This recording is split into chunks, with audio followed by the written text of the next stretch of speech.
Hi, in this video today I'm going to show you how the rear trigger works on your DJI OSMO Mobile 6. So let's say now if it's off-centered like this, if we hit the rear trigger twice, you will see it will recenter itself. There you go. Do that again. Do it this way and hit it twice. And you can see it will bring it round to the middle of the device here. If you want to follow an object, then all we have to do is tap it once. So right now you can see that this is not following this object here. So when we move it, this doesn't move. But now watch. Get it in focus and then just press it once. And now if we slowly move it, you can see I'm not doing anything to the joystick. It's automatically following it.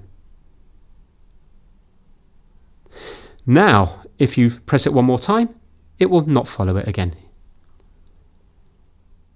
And now the last thing the trigger can do is if you press and hold it, it will lock in on an object. So for example, let's say if I want to lock in on the window there, I'm going to press and hold it now and watch. When I do this, can you see it's staying on the window?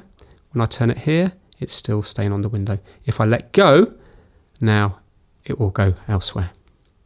So that's it. That's how to use the trigger on your OSMO Mobile 6. Thank you so much for watching.